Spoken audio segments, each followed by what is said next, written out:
The following program is a production of Pioneer Public Television.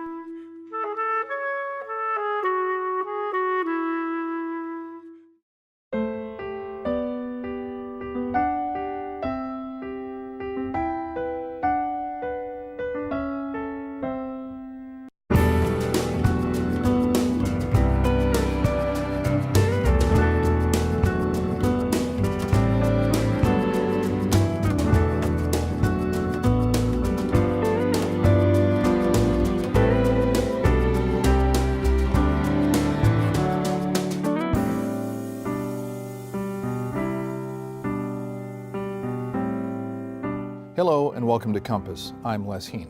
This week on Compass, a visit from the leader of Minnesota's state college and university system, new Chancellor Devendra Malhotra.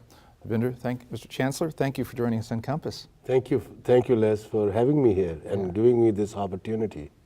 Now, I know that your position as Chancellor is relatively new because you started in March of 2018, but you've spent a lot of time in Minnesota because of your work at Metro State and at St. Cloud State. And we should add, for the benefit of our viewing audience, that you also have a degree in economics, doctorate from Kansas State, and you're a professor of economics. Also taught in Maine and Ohio, and your initial academic work and your degrees are from the University of Delhi. So you've traveled far and wide in higher education. Tell us what you see for higher education now in Minnesota. Higher education is facing some headwinds, but still it is well positioned to be a catalyst for economic and social vibrancy of our communities where our colleges and universities are located. And indeed, the interface between higher education and workforce challenges and economic development on one hand, and on the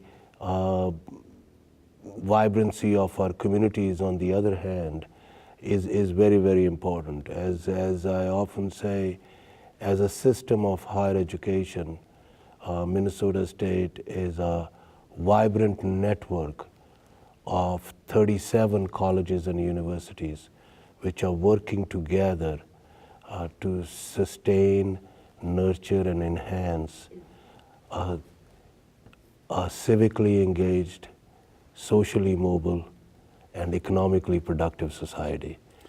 And yet when it's doing that, I also noticed in some of my reading about the system that for many Minnesotans, they will think of it as their small campus, their two-year campus in their town. But when you put it all together, this is the fourth largest public higher education system in the country. Yes, there are a remarkable number of pieces to this. That's true. I mean, we're the fourth largest among the systems which have both two-year colleges as well as universities. That is true. As I said, we are a network of 37 institutions, but we are located in 47 different Minnesota communities with 54 different campuses. And we have close to about 250,000 students enrolled in our programs in our colleges and universities. Just to give you a sense of our scale and impact, we have 84,000 students from low-income families. Now, just to give you a sense, that is more low-income students in our system than all the other higher education providers in Minnesota put together. 63,000 students come from communities of color or of native origin. Close to 10,000 veterans. Again, we serve more veterans than all the other higher education providers put together in the state of Minnesota. Last year we graduated 38,000 students. So we put in 38,000 fresh graduates in the marketplace, in the workforce. Out of that, 2/3 of our students graduate from our colleges, 30 colleges, such as Minnesota West here in your region. And 1/3 obviously from our universities. Of the 2/3 who graduate from our colleges, 75% of them, almost 3/4, are graduating from programs which would be referred to as career and technical education. So that means we are putting out 18 to 19,000 skilled college graduates out there in the workforce. And so if you look at our size and impact, we are indeed not only Minnesota State, but we are a Minnesota imperative. And we take our obligation very seriously, that we are here to assist our partners, whether they are business partners or our community partners, in their needs, and we want to make sure that they have the talent they need so that Minnesota can prosper. You mentioned veterans and low-income students, and I want to pick up on that a little bit, because one of the items that I've noticed in your work as chancellor is you've been focused a great deal on student success, and specifically overcoming barriers for student success. So what are some of the barriers that you've identified so far, and what are the things that the system needs to do to help students overcome those barriers? Sure. Great question, Les. Not much keeps me up at night, but this does. When I came in, we developed a very simple framework around 3 sets of priorities, which also serve as our organizing principles for our work. And those 3 sets of priorities are, as you mentioned, student success in its broadest holistic sense. That is, we need to enhance our access, bring in more students, retain more students, and see more students across the finish line. Next is diversity, equity, and inclusion because of the changing demographics here in your region too. It is very important for us that we become a catalyst for providing access to post-secondary education to communities which historically have had very low participation rates. In particular, because we will be drawing most of our workforce from these communities going forward. And third is programmatic and financial sustainability of our colleges and universities so that they continue to be the asset they are for the communities in which they are located. And so coming back to what are the barriers for student success, you referred to low income, you referred to veterans.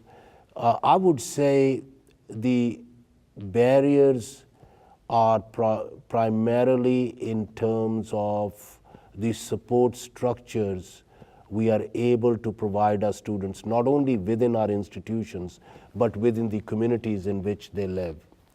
They often come from economically very fragile background.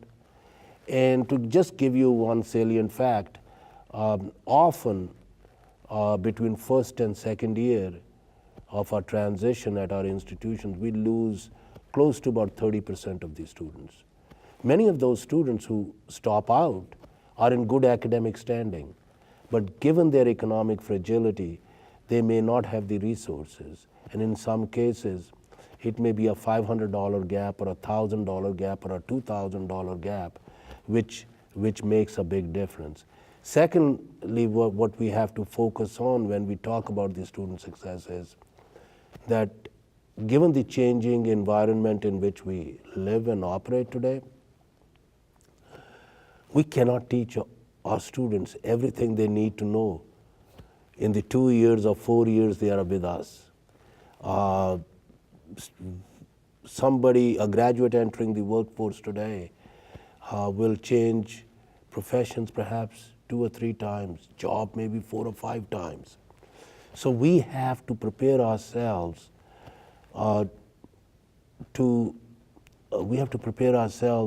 to meet their needs for post-secondary education over the whole life cycle of the individual.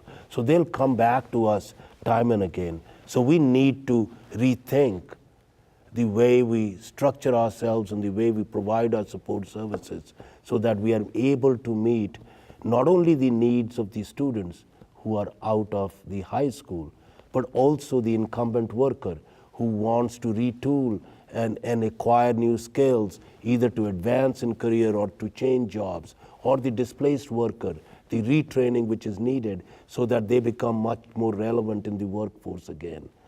And finally, one other way in which it's not so much a barrier, but we have to understand that our structures are well aligned to this changing trend, and that is in our colleges and universities, there are two major disruptions occurring. One is who our students are and how they learn. Today's students are very tech savvy. You know, I get a culture shock each time I get a new brand of iPhone. We can now really have our students take a full class while they're on the go, on their telephone. We really have that technology today. So similarly, when an instructor is teaching in the class, through their telephone, the student has the ability to check the veracity of every statement which is occurring in the classroom. So under those circumstances, we have to ask ourselves, what is the role of the instruction in the classroom? And what we have come to an understanding is that we need to develop partnerships with our students. It is not only that we are their teachers, but we are also their mentors, not only for work, but also for life.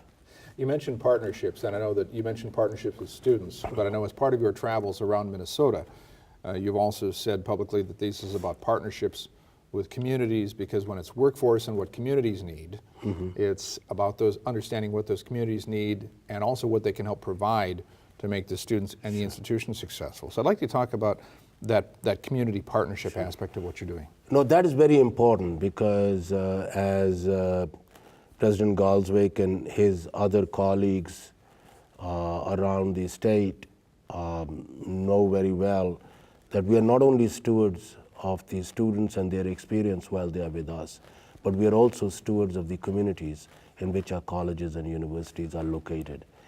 And in that regard, it's very important for us that we pay close attention to the partnerships which have already been developed by our colleges and universities with the local businesses, local community organizations, with the K-12 system. And so these, I get around the state time and again, partly to deepen, enrich, and enhance these partnerships, to understand what else we can do at the system level in order to strengthen our institutions so they are much better positioned to serve the communities in which they are located, to serve the businesses with whom they have strong partnerships, and then be in a listening mode. Things change. And so to understand what is working for our communities as far as our colleges and universities are concerned. There are some gaps. We are not adequately serving them enough. We want to understand from our partners where the puck is going to be so we can skate there. The Wayne Gretzky analogy. Exactly. He was successful because he skated to where the puck was going to be. Yeah. Right. And so that's where these conversations are very, very important. Just to give you some example, I was in St. Cloud, and St. Cloud State University has a strong partnership with a local company called Geocom.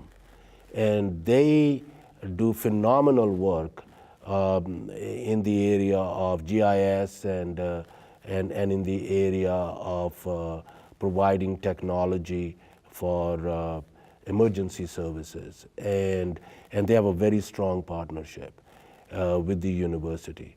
Together with them and Northland College, they're working now helping US Bank Stadium solve some problems. And this is where students are getting hands-on experience on a very real project. Similarly, Cirrus Aircraft has a great partnership with Lake Superior College. I'm sure here Minnesota West can give you their examples of where those are strong partnerships. So we need to understand how the business is changing too, so that we can align our programmatic portfolios and make the necessary adjustments so that we add value to these value to these partnerships over time, and we are able to sustain and enhance them.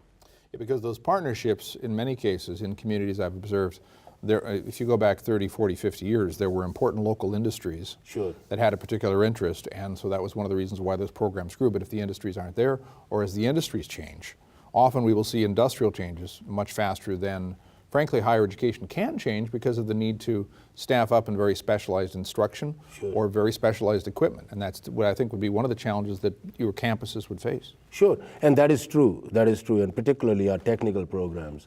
As you mentioned, they are space intensive, they're equipment intensive. Equipment changes very quickly. We want to make sure our students get trained on the state-of-the-art equipment, and also in these technical programs, we keep the faculty-to-student ratio very low so that our faculty can pay close attention and individualize and personalize the experience of every student. So that is true, and that's why programs such as leveraged equipment, where we have asked that in order to dip into that fund, which the legislature makes available to us, our colleges and universities also have to go out and get matching grants from their partners, business partners, and that has been a very successful program. We have, legislature gave us $1 million last year on workforce development scholarships. This is where we provide tuition scholarships to high school students if they are coming and majoring in some high demand areas from the workforce standpoint. And there again, President Galswick and his colleagues across the state have reached out to the local chambers, to the local businesses, and to local K-12 systems and asked them to supplement those scholarships. Right now, students get $2,500, but in many instances, because of these partnerships with businesses and other community organizations, some students may be getting supplemental scholarships with total scholarship amounting to $4,000, $5,000, which almost pays the tuition for the year. Yeah. And I'm sure for a number of those communities, just in the same way that you look at retention first year to second year to third year as an important benchmark within the institution Sure. or the program, for the communities, they're looking at this as retention of individuals, young people, and talent in their community. So we're really looking at two different sort of retention metrics Sure. that are very important in these smaller communities. Sure, and to just give you one salient fact in that regard, well over 80% of our graduates stay and work in the state of Minnesota. And for many of our colleges, most of their graduates stay in the area and work there. And so, yes, we are a homegrown talent machine, and we are a talent retention machine, and we are also a talent acquisition machine because of our colleges and the universities being located in a particular place. It helps the communities to attract better talent, attract more businesses, because we can provide the kind of support and ancillary services which are needed. In this day and age, our presidents, again, not only lead their institutions, but they are also leaders of the communities in which our colleges and universities are located.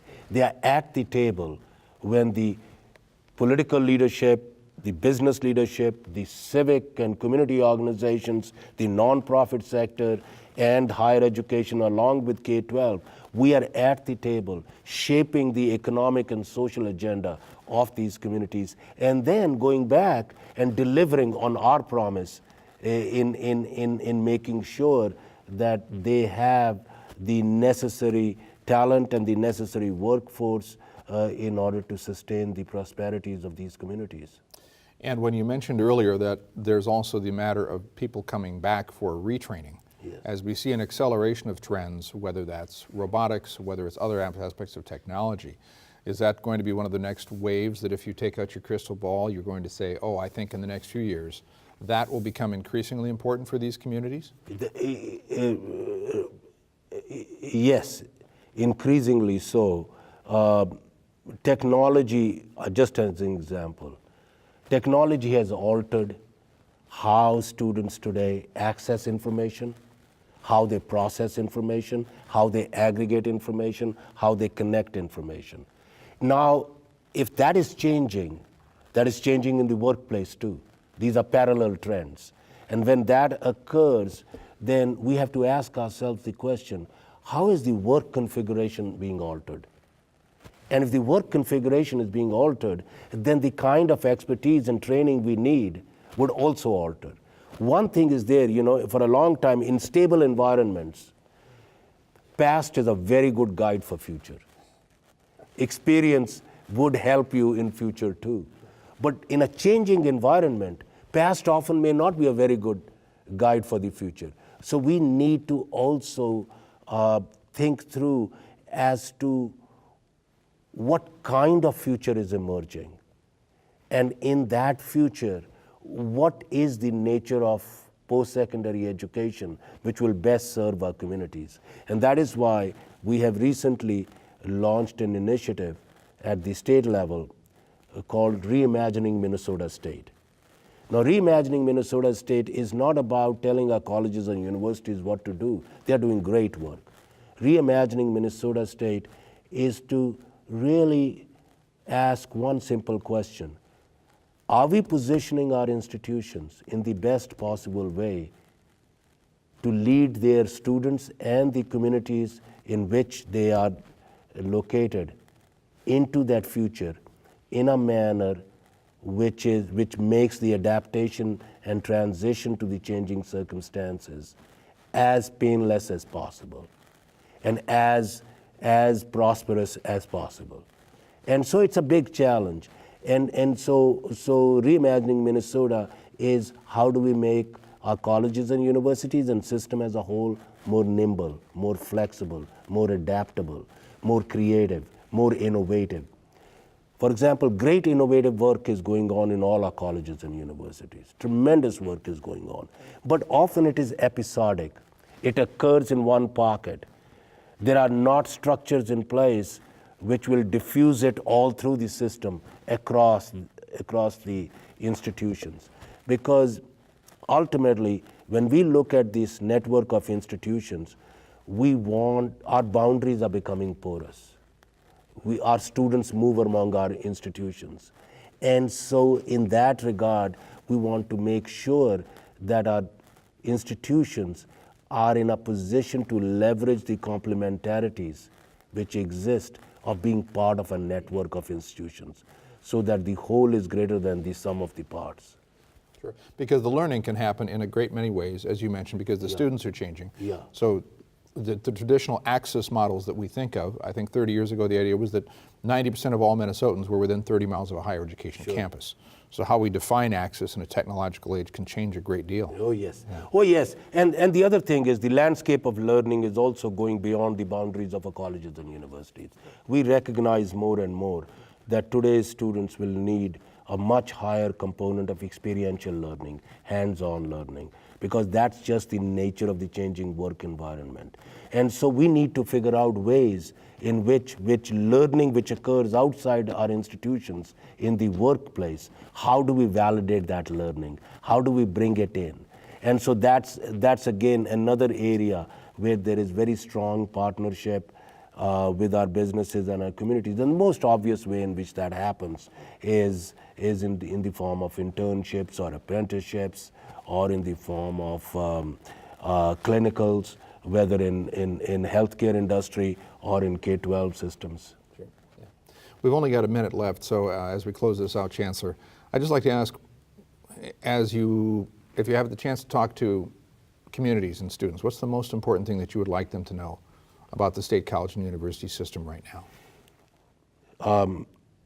I would say that we are here to serve them.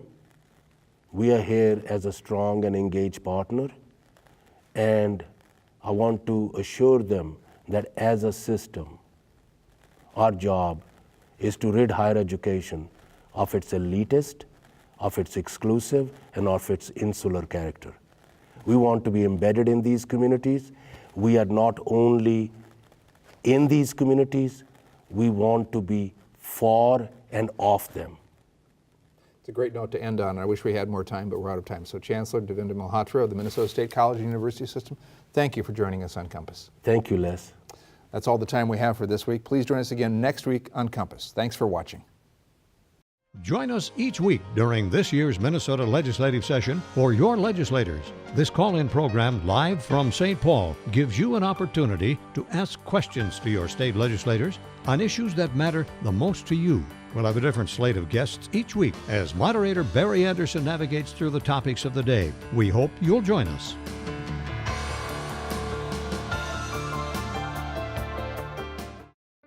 Does your company want to make a difference in your community? Reach your neighbors in the upper Midwest and beyond while helping your bottom line by supporting Pioneer Public Television. Our goal is to educate and enrich all those who call this region home.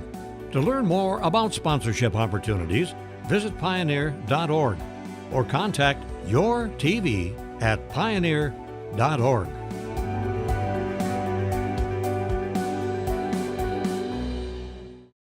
Do you have an idea for Compass? Send your suggestions and comments to yourtv@pioneer.org. If you missed an episode of Compass, every episode is available to watch free online at video.pioneer.org or on the PBS Video app. And keep up to date with the latest Compass happenings on our Facebook page. Search Compass on Pioneer on Facebook and hit the like button.